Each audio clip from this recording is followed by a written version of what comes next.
Bismillahirrahmanirrahim. Assalamualaikum warahmatullahi wabarakatuh. Waalaikumsalam warahmatullahi wabarakatuh.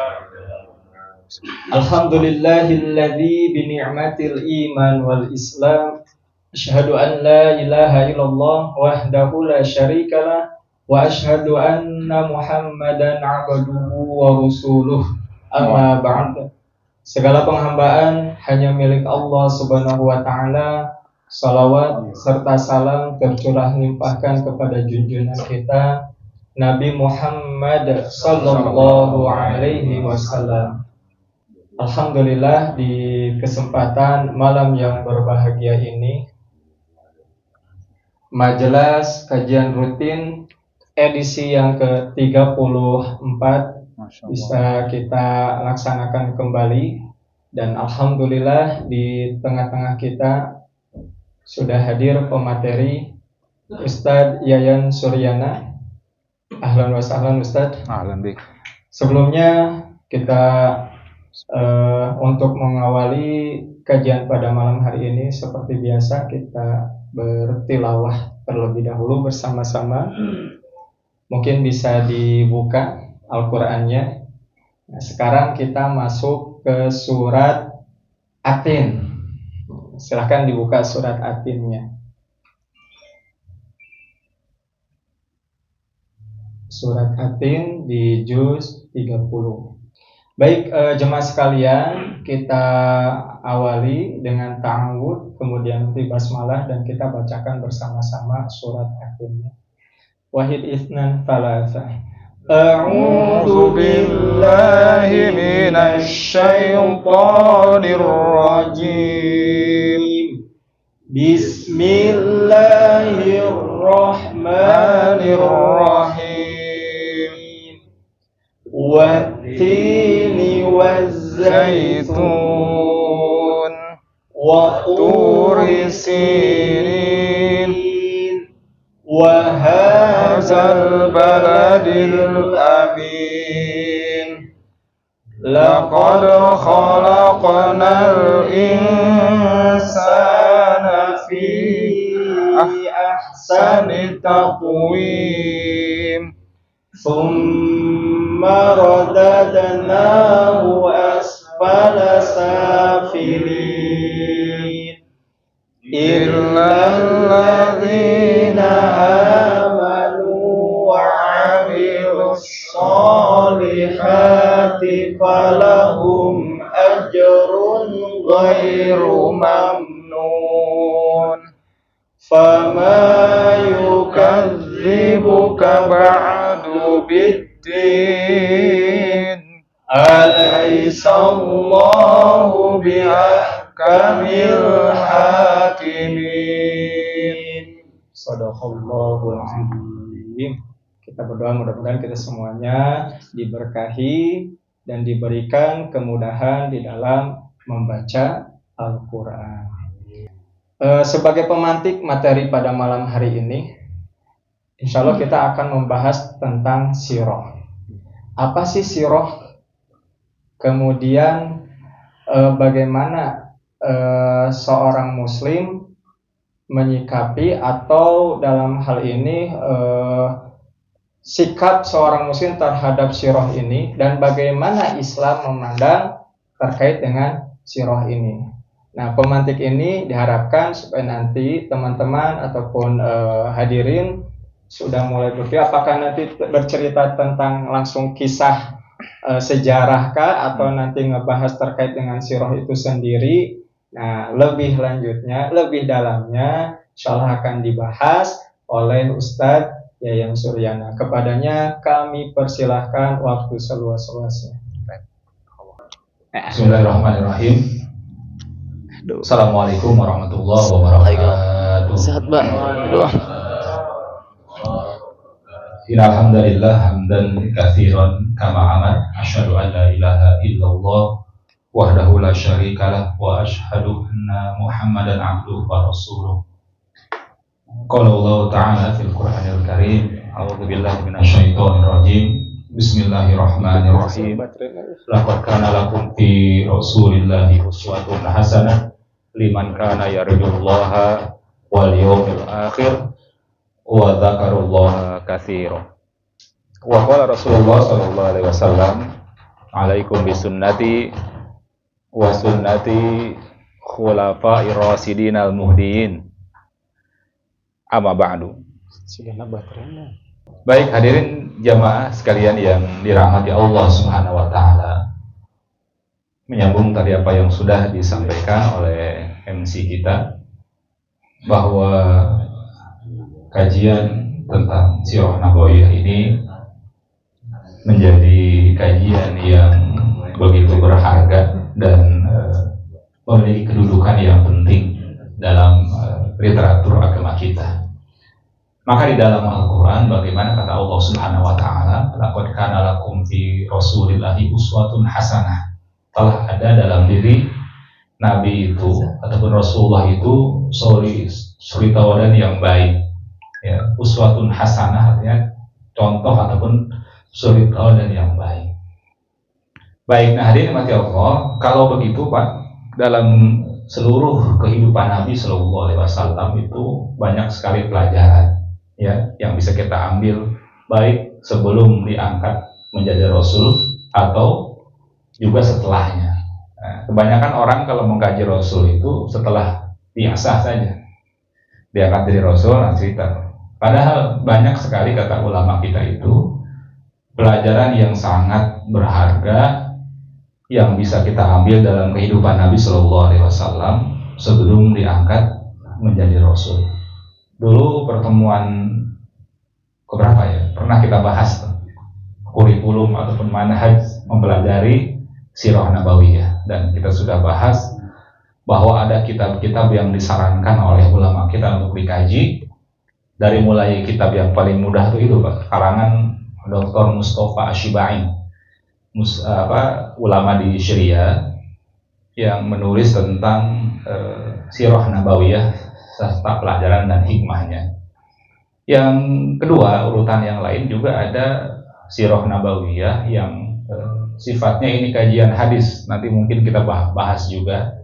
Syamailu Muhammadiyah kitab namanya. Ini direkomendasikan oleh para ulama.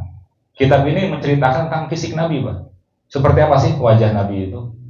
Seperti apa tubuh Nabi itu, seperti apa gitu kan?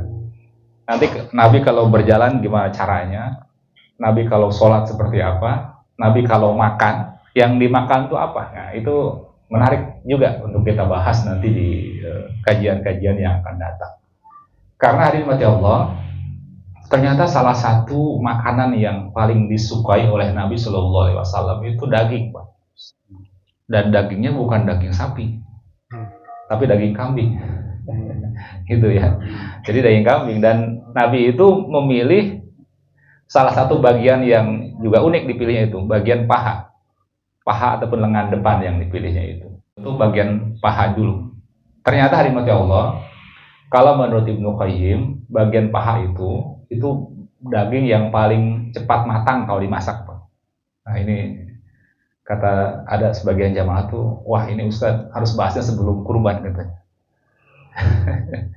Dan kenapa hadirin mati Allah, daging kambing itu sering dianggap penyebab kolesterol ataupun darah tinggi, padahal bukan, Pak. Menurut penelitian modern para ahli kesehatan, daging kambing itu justru ataupun domba ya itu secara kalori paling rendah dia dibandingkan daging sapi ataupun daging yang lain. Sebenarnya begitu. Cuma yang menyebabkan darah tinggi itu faktor makanan yang lain yang kita makan.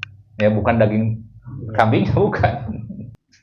Adakah Nabi Shallallahu Alaihi Wasallam makan daging ayam? Ada, Pak. Memang ada riwayat Nabi itu makan daging ayam juga. Dalam hadis riwayat Imam Bukhari, Nabi juga diriwayatkan makan daging ayam, makan daging burung.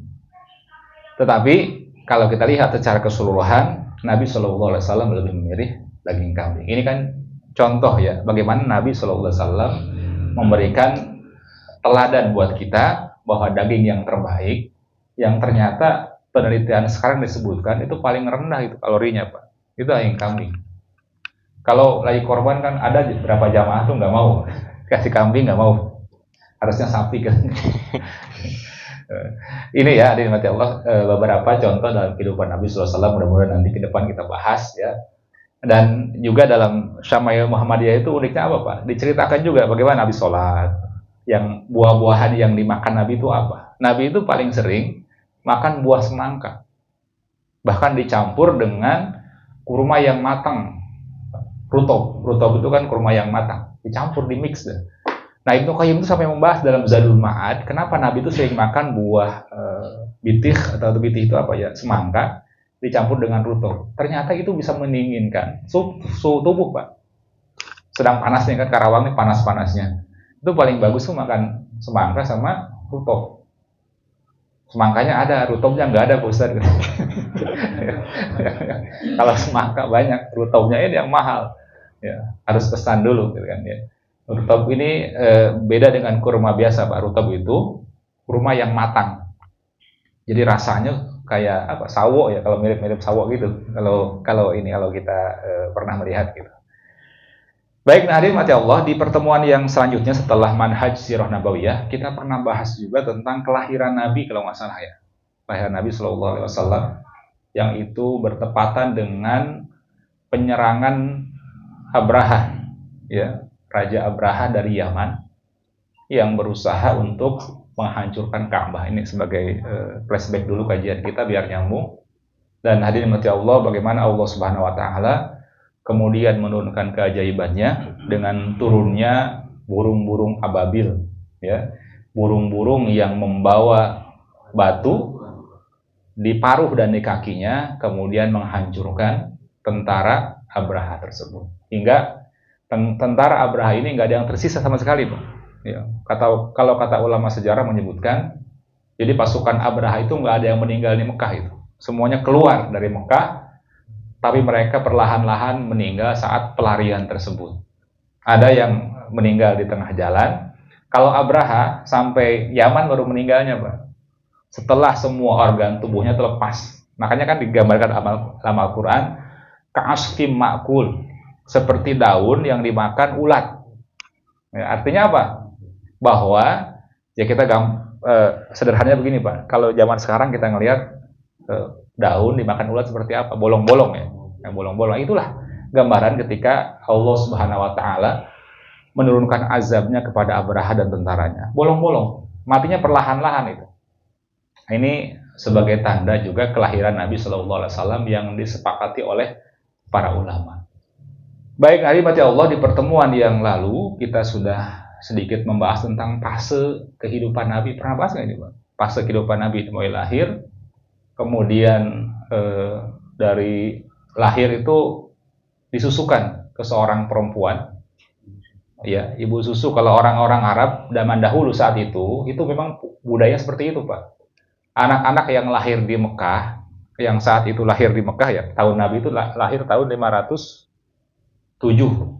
Ada yang menyebutkan tahun 506 Masehi. Nah, memang budayanya orang-orang Arab di Mekah saat itu, kalau ada anak lahir itu dititipkan di perkampungan. Karena Mekah itu adalah pusatnya peradaban saat itu, banyak orang dari luar sudah datang. Secara udara juga mungkin kurang bagus, banyak polusi. Bakal orang yang datang itu kan banyak, polusinya tinggi juga. Maka orang-orang Arab saat itu yang punya anak kecil itu dititipkan, Pak, di perkampungan. Termasuk Nabi Shallallahu Alaihi Wasallam, Muhammad kecil itu dititipkan kemudian ke perempuan bernama Halimah dari Bani Sa'ad. Jadi Halimah As-Sa'diyah itu artinya perempuan dari Bani Sa'ad. Ada satu keunikan kata beberapa ulama hadis, ketika Nabi Shallallahu Alaihi Wasallam dititipkan ke Halimah itu, perkampungan Bani Sa'ad sedang kering, tuh, kering, banyak hewan ternak tuh susunya tuh nggak keluar, ya, nggak keluar, bahkan susu untanya Halimah itu nggak keluar. Tetapi begitu Nabi Shallallahu Alaihi Wasallam datang ke perkampungan tersebut, nah ini salah satu keberkahan kalau kata Syekh Ramadan Al-Buti, Allah berikan mukjizat, Allah berikan keberkahan pada perkampungan tersebut, hingga ketika Nabi kecil, Muhammad kecil datang itu, Allah jadikan kampung ini kemudian menjadi hijau kembali, ya, tumbuh subur, dan hewan-hewan yang awalnya susunya kering kemudian keluar kembali. Susu itu bagi orang Arab kebutuhan dasar, Pak, itu sampai sekarang. Makanya di Saudi itu walaupun bukan negara agraris, Dia punya peternakan terbesar di dunia, Al-Marwa'i. Ya, kalau yang umur atau haji ada produk susu, betul ya? Oh ya, Al-Marwa'i itu peternakan susu terbesar di dunia, Pak. Orang Arab mereka nggak punya padang rumput nggak punya, rumput nggak punya, tapi punya duit buat hadirkan teknologi. Dibuatlah peternakan terbesar di dunia untuk kebutuhan mereka. Insya Allah ya Pak. Saudi itu visinya 2030 kan. MBS itu membuat target 2030 itu menjadi negara besar Saudi itu. Salah satunya lewat apa Pak? Lewat bola dulu. Karena bola itu jadi pusat perhatian dunia. Datanglah Ronaldo, siapa lagi itu? Messi enggak, kalau Messi ya ke Amerika Messi. Neymar dan lain-lain. Itu bagian dari visi mereka di Saudi. Target mereka ya Sadio Mane ya. Hingga awalnya orang nggak kebayang, Pak, pemain-pemain Eropa yang bergaji jutaan euro ya bisa datang dan main di Saudi gitu kan. Nggak kebayang loh, tapi luar biasa gitu kan visinya itu. Gimana mereka bisa meyakinkan pemain-pemain bola di Eropa datang ke Saudi. Yang awalnya nggak ada yang kenal SPL itu apa sih Saudi. Ya Premier League itu apa gitu kan, nggak ada yang nonton Pak. Jadi sekarang orang di Indonesia ikut-ikutan lihat gitu kan. Ini salah satu misi mereka ya, dan pangannya mereka sudah punya peternakan terbesar di dunia. Nah, sekarang ke depan itu bagaimana Saudi ini menjadi kiblat dunia juga, mungkin dalam bidang olahraga, bisa jadi dalam bidang fashion ke depan bisa jadi kan. Perubahan-perubahan itu yang sedang digarap oleh orang Saudi. Cuma sekarang ini banyak ulama-ulama jadi ketar-ketir juga Pak mereka ya. Karena sedikit ngeritik langsung dipenjara. Agak berat juga mengkritik MBS ya, tangkap ya. Nggak ada yang berani akhirnya kan. Dengan keterbukaan itu akhirnya saya pernah diundang sekali di Unsika untuk jadi pembanding tentang ini ya, politik luar negeri Saudi Arabia. Seperti apa rencana mereka ke depan. Saya bilang salah satunya mereka punya visi 2030. Kalau sekarang 2023, 7 tahun lagi lah. Saudi itu menjadi pemain di dunia nanti. Itu targetnya MBS begitu, Pak. Baik, nah hadirin mati Allah. Nah, di masa kecil ini, Pak, kalau kita lihat, Nabi SAW sudah Allah berikan banyak mujizat. Ya. Salah satu mujizat yang Allah berikan tadi, ada saqfatus shadr, artinya ya, pembelahan dada, peristiwa pembelahan dada, saat Nabi saat itu di perkampungan Bani Sa'ad, itu di usia sekitar 4 tahun ya, sekitar usia 4 tahun dibelah dadanya. Ini kalau sebagian ulama sejarah mengatakan ini pembelahan yang disebutkan ini nyata Pak, dibelah dadanya berdarah-darah gitu kan, dan yang melakukannya malaikat Jibril. Diambil jantungnya kemudian disucikan dengan air zam-zam dan dibuang unsur setannya. Kan dalam hadis riwayat Muslim begitu ya, ma minkum min ahadin faqad faqala qarinuhu minal jin wa qarinuhu minal malaikah. Allah tuh sudah menjadikan setiap kita tuh punya pendamping gitu. Ada jin korin dan juga ada setan Pak itu. Ya. Ada malaikat yang mencatat, yang mengajak kebaikan, ada jin korin yang juga mungkin mengajak keburukan. Tapi kata Nabi SAW, yang membedakan saya dengan kalian itu apa? Jadi korin yang mengikutinya itu apa Pak? La ya'muruni illa bil haq. Tidak menyuruhku kecuali berbuat kebaikan juga. Kalau malaikat nyuruh berbuat kebaikan, kepada Nabi mengingatkan mungkin Pak ya. Jinnya juga kata Nabi yang mengikutiku itu juga mengajakku untuk berbuat kebaikan. Kalau kita mungkin beda Pak. Kalau malaikat lagi menang, kita rajin ibadah. Jadi kalau jinnya setannya lagi kuat, dibuat malas ibadahnya itu kan. Ya. Maksiatnya, iya. Makanya kata Nabi SAW, al-imanu yazidu wa yanqus. Itu Pak, iman itu nggak pernah stabil dia. Selalu bertambah dan berkurang. Yazidu bit ta'ah wa yanqusu bil maksiyah. Iman itu bertambah karena taat, patuh pada Allah. Nah, iman ini berkurang kalau kita maksiat terus. Udah hilang pelan-pelan dia. Jauh. Kan setiap orang berbuat dosa maksiat itu Allah jadikan ada noktah hitam di dada, di hati kita. Di dalam satu ayat bagaimana Allah mengatakan balrona ala qulubihim ma kanu yaf'alun. Kata Allah Subhanahu wa taala, kami jadikan dalam hati mereka tuh nuqtoh sauda, titik hitam, hingga kalau orang semakin sering berbuat dosa itu tutup Pak hatinya itu, dihitam terus plek hitamnya semakin banyak, hingga ketika orang sudah sering berbuat maksiat bisa jadi hatinya itu menghitam. Nah itu yang menghalangi hidayah itu. Tapi ketika orang dia mulai bertaubat, menyadari kesalahan-kesalahannya, kemudian diganti dosa-dosanya ini dengan amal soleh, nah, baru nuqtoh hitam ini berkurang dia dengan cahaya Allah Subhanahu wa taala. Maka nikmati Allah, bisa bayangkan Pak, kalau orang kan ada sebagian orang begini. Pak Ustadz, saya masih banyak dosa nggak mau sholat ya, Pak. Betul ya? Ada orang gitu Pak. Logikanya itu nggak tahu dari mana itu. Logikanya itu kalau masih berbuat dosa, banyak maksiat ngapain sholat? Nanti kalau udah benar baru sholat. Atau enggak puasa Pak. Saya pernah ngobrol tuh. Saya bilang, kenapa nggak puasa, Kang? Nantilah Pak Ustadz kalau udah bener, masih banyak dosa, ngapain puasa katanya. Nah ini logika yang salah. Padahal hadirin Allah, agama kita itu Pak, tidak pernah menyuruh umatnya, kalau banyak dosa dan maksiat, udah berhenti ibadah, itu nggak begitu. Justru dengan tetap sholat, ya, sholatnya tetap dijaga, ya, sholat dijaga, yang wajib dilaksanakan, puasa yang wajib, itu mudah-mudahan bisa menghapuskan dosa-dosa yang kita lakukan. Makanya kenapa kata Allah Subhanahu wa taala dalam Al-Qur'an, innal hasanat yuzhibna as-sayyi'at. Sesungguhnya kebaikan itu bisa menghapuskan keburukan-keburukan. Makanya Nabi juga mengatakan dalam riwayat yang lain, watbi sayyi'atil hasanat tamhuha. Iringilah perbuatan dosa dan maksiat itu dengan kebaikan. Itu Pak. Tujuannya apa? Tamhuha, kata Rasulullah, itu bisa menghapusnya. Coba bayangkan orang udah minum-minuman, mabok, sholat aja nggak mau, tambah jauh, itu masalahnya di sana. Tapi kalau orang masih berbuat dosa, tapi sholatnya dijaga, mudah-mudahan suatu saat, suatu waktu ya Allah berikan hidayah, Allah bukakan hidayahnya, yes. Masih diberikan kesadaran dia untuk kembali. Insya Allah itu salah satu sering saya sampaikan. Banyak orang masih berpikir begitu Pak. Ngapain sholat masih banyak dosa, kewe lah mau bersih, bersihnya iraha payah manten gitu kan.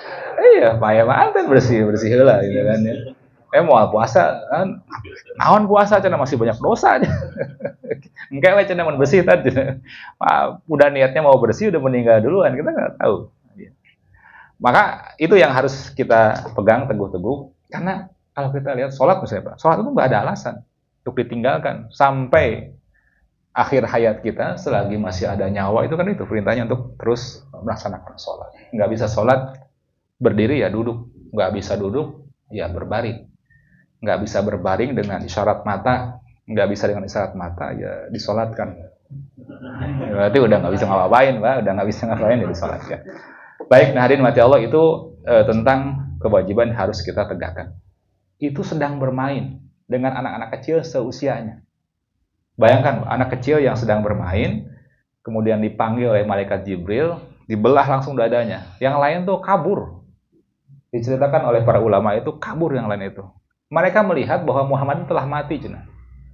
Ya kan, ini kan secara logika kan mungkin anak-anak itu tahu Pak, ini orang dibelah itu masih mati gitu kan. Dioperasi, dibelah gitu kan, itu mati gitu kan. Makanya mereka lari ke kampung halamannya, ya, cerita ke orang tuanya, inna Muhammadan qad qutil. Muhammad itu telah mati di sana, udah mati itu di sana tuh, dibelah dadanya itu. Padahal hadirin mati Allah, itu proses pembelahan itu kata para ulama itu mukjizat Pak. Harusnya mungkin meninggal, orang biasa meninggal, tapi itulah mukjizat. Nabi SAW dibersihkan dadanya, dibersihkan dari unsur setan, hingga kemudian beliau betul-betul bersih dari unsur-unsur setan tersebut, ya, dan kembali ke Halimah, ya, yang mengasuhnya itu dalam keadaan baik-baik saja, nggak ada apa-apa. Ini mujizat, ya, dalam riwayat Muslim disebutkan begitu. Baik, hadirin mati Allah, kemudian yang selanjutnya di usia 4 tahun ini kemudian beliau hidup kembali Pak bersama orang tuanya dengan Aminah, karena orang tua sudah meninggal, ya, ayahnya sudah meninggal.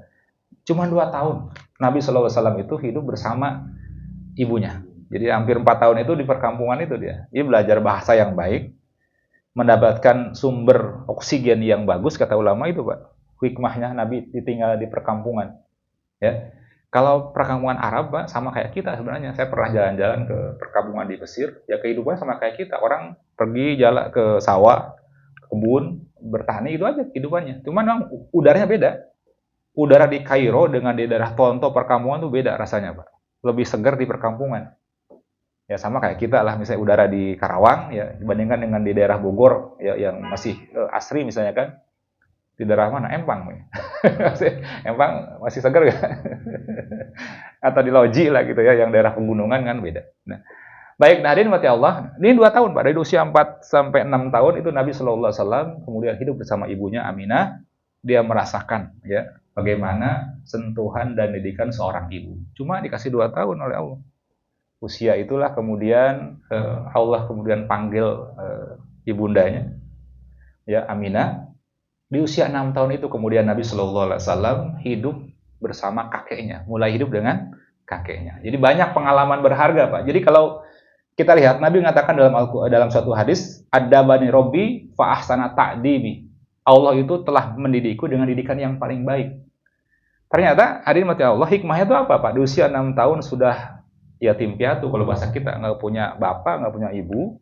Itu kalau kata Syekh Mustafa As-Sibai, agar Nabi ini merasakan, ya, mendapat pelajaran bahwa Nabi nanti di usia dewasanya ketika sudah jadi Rasul bisa merasakan, Pak, orang-orang yang senasib dengan dirinya. Ya, anak-anak yatim kan Nabi dalam beberapa riwayat begitu ya, ana wa kafalatul yatim, ya, kaha'aitani fil jannah. Kata Nabi, saya dengan orang-orang yang menyantui anak yatim itu seperti ini di surga. Ya. Jadi berdekatan, Pak, rumahnya. Ya, rumahnya di surga berdekatan ataupun istananya di surga itu berdekatan dengan Nabi Shallallahu Alaihi Wasallam. Banyak Nabi menyebutkan tentang keutamaan mengasuh dan mendidik anak yatim. Baik, hadirin mati Allah, kemudian yang selanjutnya di usia 6 tahun ini kemudian beliau hidup sekitar 2 tahun aja, Pak, dengan kakek Nabi itu, Abdul Muthalib ya.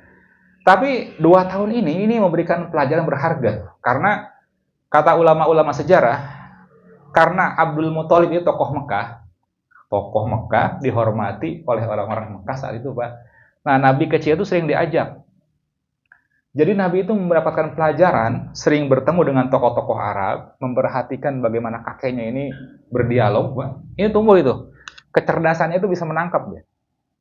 Bagaimana Nabi berdiplomasi, bagaimana Abdul Muthalib berdiplomasi, ya. Itu ditangkap betul oleh Nabi Shallallahu Alaihi Wasallam hingga jadi modal berharga ketika usia dewasa nih, Pak. Ya, jadi tokoh besar ya. Jadi ternyata ketokohan ini juga belajar pada kakeknya. Kakeknya tokoh, nah dipelajari betul oleh Nabi Shallallahu Alaihi Wasallam. Dia melihat seperti apa kakeknya berdialog, berdiplomasi dengan orang-orang Quraisy saat itu. 2 tahun hidup dengan kakek Nabi Shallallahu Alaihi Wasallam. Ya, ketika kakeknya wafat, nah ini luar biasa, Pak ya. Nabi kehilangan lagi orang yang mendidiknya dengan didikan yang baik. Dulu, hadirin mati Allah, ketika masih hidup dengan Abdul Muthalib, itu nggak ada, Pak, anak cucunya Abdul Muthalib itu nggak ada yang berani tidur ataupun duduk di tempat tidurnya Abdul Muthalib. Saking orang segannya itu. Saking anak-anaknya segan, cucunya segan, tapi Nabi itu berani tidur dan duduk-duduk di atas tempat tidurnya Abdul Muthalib, kakeknya.